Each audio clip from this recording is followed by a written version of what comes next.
الحمد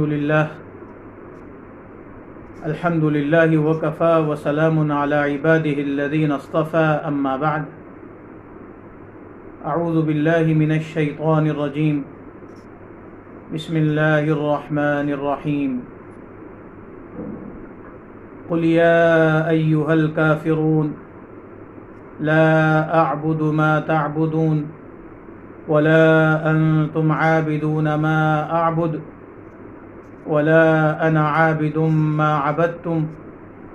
ولا أنتم عابدون ما أعبد لكم دينكم ولي دين صدق اللہ العظیم۔ میں نے جو سورت آپ حضرات کے سامنے تلاوت کی ہے، اس سورت کا مشہور نام سورہ کافرون ہے، اور اس سورت کو سورہ عبادت بھی کہتے ہیں۔ یہ سورت بھی انہی صورتوں میں ہے جن کو عام طور پر لوگ نماز میں پڑھتے ہیں،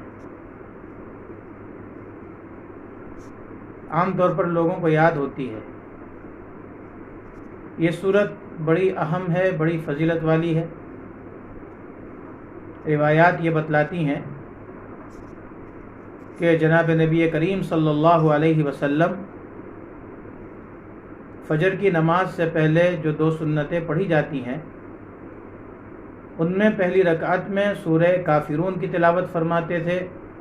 اور دوسری صورت میں سورہ اخلاص کی تلاوت فرماتے تھے۔ اسی طرح مغرب کے بعد کی جو 2 سنتیں ہیں، ان دونوں کے بارے میں بھی روایات یہ بتلاتی ہیں کہ حضور کا معمول یہی تھا کہ آپ بکثرت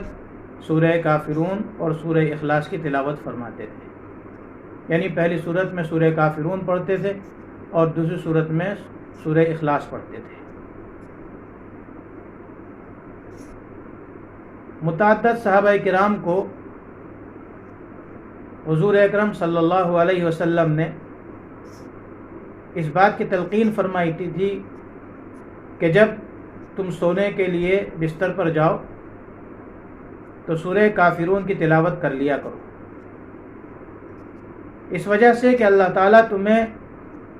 شرک اور کفر سے براءت اور نجات عطا فرماتے ہیں۔ گویا یہ سورت جو ہے، اس کی تلقین حضور نے بہت سے صحابہ کرام کو کی ہے، یہاں تک کہ حضرت انس رضی اللہ تعالیٰ عنہ اور حضرت جابر رضی اللہ تعالیٰ عنہ، ان دونوں کو بھی حضور نے یہ سورت پڑھنے کی تلقین فرمائی تھی، اور حضور نے یہ فرمایا تھا کہ سونے سے پہلے آدمی یہ 4 صورتیں پڑھا کرے: سورہ کافرون، سورہ اخلاص، سورہ فلق، سورہ ناس۔ یہ چاروں قل کے نام سے بھی مشہور ہے۔ حضور کا معمول یہ تھا کہ آپ ان 4 صورتوں کو رات میں پڑھ کر کے اپنے ہاتھوں پر دم فرمایا کرتے تھے، اور پھر ان دم کیے ہوئے ہاتھوں کو اپنے پورے جسم پر پھیرا کرتے تھے، جہاں تک آپ کا ہاتھ جاتا تھا وہاں تک آپ جسم کا احاطہ کرتے تھے۔ اس کی برکت سے اللہ تعالیٰ بہت سی بلاؤں سے اور شیاطین سے حفاظت کرتے ہیں۔ ایک صحابی حضرت جبیر ابن مطعم رضی اللہ تعالیٰ عنہ، ان سے حضور اکرم صلی اللہ علیہ وسلم نے فرمایا، کیا میں تمہیں ایک ایسا طریقہ بتلاؤں کہ جب تم سفر کرو گے اور تم میرے اس نسخے پر عمل کرو گے تو سفر کے دوران تم دوسروں سے خوشحال رہو گے، دوسروں سے زیادہ پرامن رہو گے، دوسروں سے زیادہ مسرت میں رہو گے۔ حضرت جبیر ابن مطعم نے عرض کیا کہ یا رسول اللہ، مجھے تو سفر اکثر پیش آتے ہیں، مجھے ایسے عمل کی بلا شبہ ضرورت ہے۔ تو حضور اکرم صلی اللہ علیہ وسلم نے فرمایا کہ تم سفر کے دوران یہ 5 صورتیں پڑھا کرو: سورہ کافرون، سورہ نصر اذا جاء نصر اللہ والفتح، سورہ اخلاص، سورہ فلق اور سورہ ناس۔ تو اللہ تبارک و تعالیٰ تمہیں سفر میں مبارک اور خوشحال رکھیں گے۔ چنانچہ حضرت جبیر ابن مطعم فرماتے ہیں کہ اس کے بعد میں نے اپنا معمول بنا لیا کہ جب بھی سفر میں جاتا تھا تو دوران سفر یہ صورتیں پڑھا کرتا تھا۔ اس سے پہلے جو سفر کرتا تھا ان سفروں میں پریشانیاں پیش آتی تھی، کبھی فقر و فاقے کی نوبت آ جاتی تھی، کبھی کھانے پینے میں دشواری ہو جاتی تھی، کبھی اور بہت سے مسائل سامنے آتے تھے۔ لیکن جب سے حضور اکرم صلی اللہ علیہ وسلم نے مجھے نسخہ بتایا اور میں نے اس پر عمل کیا تو پھر مجھے کوئی پریشانی لاحق نہیں ہوئی۔ ایک روایت میں یہ بھی آتا ہے کہ ایک مرتبہ حضور اکرم صلی اللہ علیہ وسلم کے بچھو نے کاٹ لیا تھا،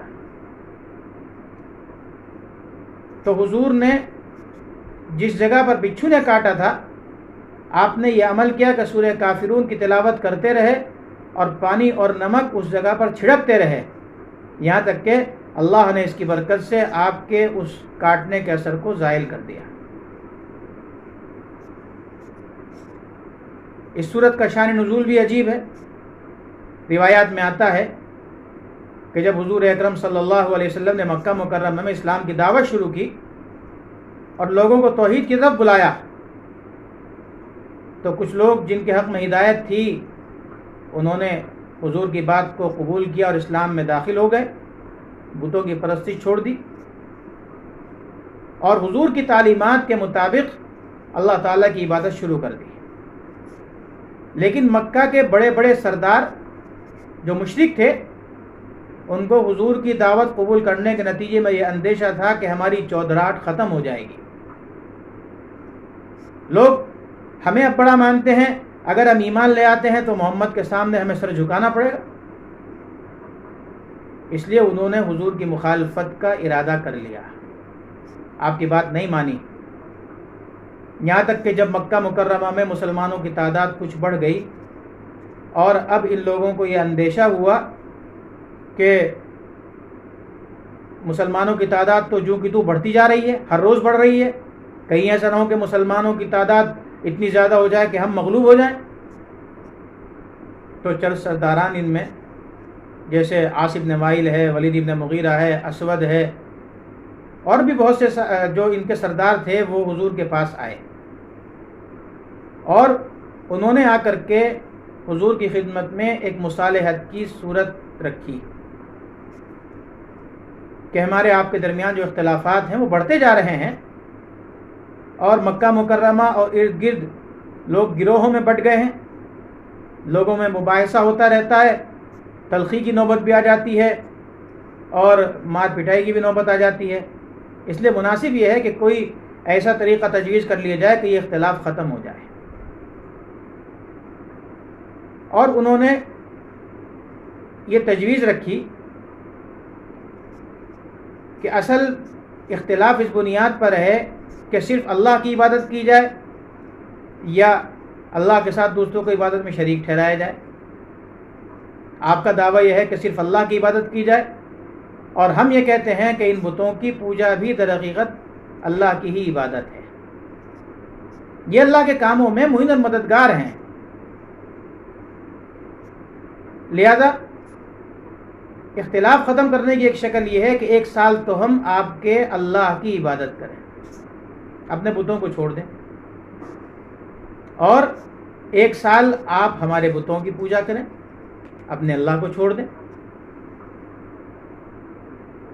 گویا ایک سال ہم موحد بن جائیں اور ایک سال آپ ہمارے ساتھ شرک کرنے والے بن جائیں، نعوذ باللہ من ذالک۔ اگر ہم یہ صورت اختیار کر لیتے ہیں تو لڑائی جھگڑا ختم ہو جائے گا۔ ظاہر ہے کہ جہاں تک اللہ تعالیٰ کو ماننے کا تعلق ہے تو حضور اکرم صلی اللہ علیہ وسلم تو اللہ تعالیٰ کو مانتے ہی ہیں، اللہ کی عبادت کرتے ہیں۔ مشرکین مکہ میں بھی ایک نظریہ یہ تھا کہ سب سے بڑی طاقت تو اللہ تعالیٰ ہی کی ہے، لیکن اللہ تعالیٰ نے کاموں کو مختلف بندوں کے درمیان، مختلف لوگوں کے درمیان تقسیم کر دیا۔ کسی کے ذمہ لگا دیا کہ تم تم جو ہے کسی کو مال دیا کرو، کسی کے ذمہ لگا دیا کہ تم اولاد دیا کرو، کسی کے ذمہ لگا دیا کہ تم رزق دیا کرو، کسی کے ذمہ لگا دیا کہ تم عزت دیا کرو۔ تو یہ سب واسطے ہیں، اصل عبادت اللہ ہی کی ہے۔ ظاہر ہے کہ یہ بات ماننے والی نہیں تھی، اس لیے حضور نے منع فرما دیا کہ یہ تو میرے بعثت کے مقصد کے خلاف ہے۔ میری بعثت تو اس لیے ہوئی ہے کہ لوگ تنہا اللہ کی عبادت کریں، میں لوگوں کو تنہا اللہ کی عبادت کی طرف دعوت دوں، اور تم مجھ سے مطالبہ کر رہے ہو کہ میں 1 سال تمہارے معبودوں کی پوجا کروں، یہ بات جو ہے قابل قبول نہیں ہے۔ انہوں نے دوسری تجویز پیش کی کہ اچھا ایسا کریں کہ آپ ہمارے معبودوں کو نہ مانیں، لیکن جب آپ عبادت کے لیے مسجد حرام میں آتے ہیں تو خانہ کعبہ کے اندر جو ہمارے بت رکھے ہوئے ہیں بس آپ ان کو ہاتھ لگا دیا کریں، عبادت آپ اللہ کی کرتے رہیں لیکن ان کو چوم لیا کریں، مقصد یہ ہے کہ ان کی تعظیم کر لیا کریں۔ حضور نے فرمایا کہ نہیں، یہ بھی نہیں ہو سکتا ہے۔ پھر انہوں نے تیسری پیشکش کی کہ ہم آپ کو ہر طرح کا مال دینے کو تیار ہیں، آپ کو سردار ماننے کو تیار ہیں، آپ جہاں چاہیں جس لڑکی سے چاہیں ہم شادی کرنے کو تیار ہیں، لیکن بس آپ اتنا کر دیں کہ ہمارے بتوں کے بارے میں جو آپ کہتے ہیں کہ ان کے اختیار میں نہ تو نفع پہنچانا ہے نہ نقصان پہنچانا ہے، یہ عاجز ہیں، بس آپ اتنا کہنا چھوڑ دیجئے، خاموشی اختیار کر لیجئے۔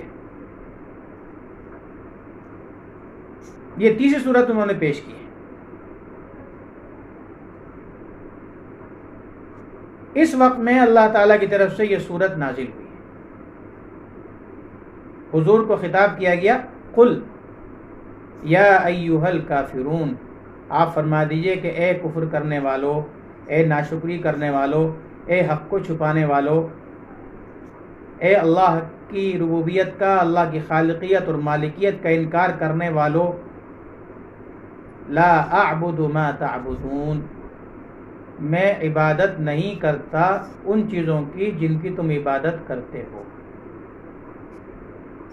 یعنی تمہاری جو پیشکش ہے کہ 1 سال ہم اللہ کی عبادت کریں اور 1 سال ہمارے بتوں کی پوجا کریں، یہ ممکن نہیں ہے۔ میں موجودہ دور کے اندر بھی ان چیزوں کو نہیں پوجتا ہوں جن چیزوں کو تم پوجتے ہو، ولا انتم عابدون ما اعبد، اور نہ تم عبادت کرتے ہو اس ذات کی جس کی میں عبادت کرتا ہوں۔ یعنی مشرکین جو یہ کہتے ہیں کہ بھلے ہی ہم ان کو لات کو، منات کو، حبل کو، عزا کو مانتے ہوں لیکن اصل طاقت تو اللہ کو ہی مانتے ہیں،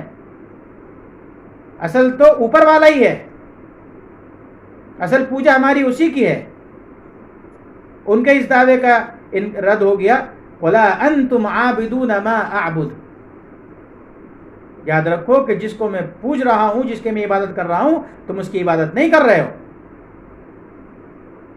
اس کی عبادت تو وہی ہے جو خالص اس کے لیے ہو، جس میں کسی کو شریک نہ ٹھہرایا گیا۔ اور پھر فرمایا ولا انا عابد ما عبدتم، یہ آئندہ زمانے کے لیے فرمایا کہ جس طرح میں اب نہیں پوج رہا ہوں تمہارے معبودوں کو، ایسے ہی آئندہ زمانے میں بھی امکان نہیں ہے کہ میں تمہارے بتوں کو پوج لوں۔ ولا انا عابد ما عبدتم، اور نہ میں عبادت کروں گا، نہ میں عبادت کرنے والا ہوں کبھی ان کی جن کی تم عبادت کرتے ہو۔ ولا انتم عابدون ما اعبد، اور تم بھی ہرگز عبادت کرنے والے نہیں ہوگے اس ذات کی جس کی میں عبادت کرتا ہوں۔ یعنی تم میں سے بھی بڑی تعداد ان لوگوں کی ہے کہ جن کے دلوں پر اللہ نے مہر لگا دی ہے، وہ ایمان قبول نہیں کریں گے، وہ ہمیشہ بتوں کی عبادت کرتے رہیں گے، بتوں کی پوجا کرتے رہیں گے، اللہ کی عبادت کی ان کو توفیق نہیں ہوگی۔ لکم دینکم ولی دین، تمہارے لیے تمہارا دین، میرے لیے میرا دین، تم اپنے دین پر چلو، اس کا نقصان تمہارے سامنے بیان کر دیا گیا، اور میں اپنے دین پر چل رہا ہوں، اس کا نفع میرے سامنے ہے۔ تو یہ جو صورت آئی ہے، یہ در حقیقت سورہ عبادت اسی لیے کہلاتی ہے کہ اس میں اللہ تعالیٰ کی اور بتوں کی عبادت کا تذکرہ آیا ہے کہ اللہ کی عبادت کون سی کہلا سکتی ہے۔ ظاہر ہے کہ اللہ تعالیٰ جو ہے وہ تو ایسے ہیں کہ ان کے ساتھ کوئی عبادت کا مستحق ہے ہی نہیں، کوئی شرکت کا مستحق نہیں ہے، اس لیے کہ اللہ تعالیٰ تنہا اس کائنات کو پیدا کرنے والے، اس کائنات کا نظام چلانے والے، اس کائنات میں بسنے والی مخلوق کو رزق پہنچانے والے، عزت دینے والے، ذلت دینے والے، مال و دولت دینے والے، صحت دینے والے، اولاد دینے والے، سب کچھ اللہ تبارک و تعالی ہیں. اور اللہ کے علاوہ جس کی پوجا کی جا رہی ہے ان میں کسی میں اس میں سے کوئی صفت نہیں ہے. نہ وہ خالق ہیں، نہ وہ مالک ہیں، نہ وہ رازق ہیں، نہ وہ رب ہیں، نہ وہ رحمان ہیں، نہ وہ رحیم ہیں. جب کسی بھی اعتبار سے اللہ کے ہم پلہ نہیں ہے تو اللہ کے ساتھ عبادت کا مستحق ان کو کیسے قرار دیا جا سکتا ہے؟ تو اس لیے فرمایا کہ تمہاری اور میری جو عبادت کا طریقہ ہے، تمہارا جو خیال یہ ہے کہ در حقیقت تم بھی وہی عبادت کر رہے ہو جو میری عبادت ہے، یہ تمہارا غلط خیال ہے. تو آخری آیت میں جو فرمایا لکم دینکم ولی دین، یعنی میں جس دین کا قائل ہوں،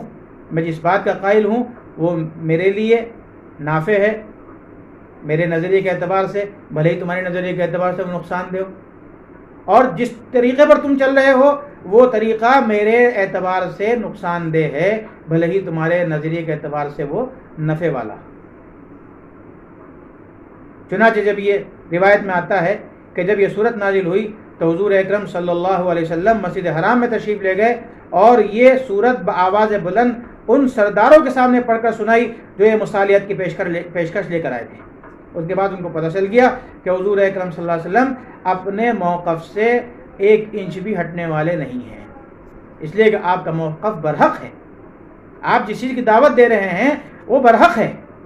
اس میں کسی قسم کا کوئی شک و شبہ نہیں ہے. اس لیے آپ نے یہ وضاحت کر دی ہے کہ اللہ کی ہی عبادت کی جائے، وہی قابل قبول ہے، اور اللہ کے علاوہ کسی کی بھی عبادت کی جائے گی تو وہ اللہ کے نزدیک قابل قبول نہیں ہوگی. اللہ تعالی ہم کو ایمان کامل اور عبادت خالص عطا فرمائے. وآخر دعوانا الحمدللہ رب العالمین.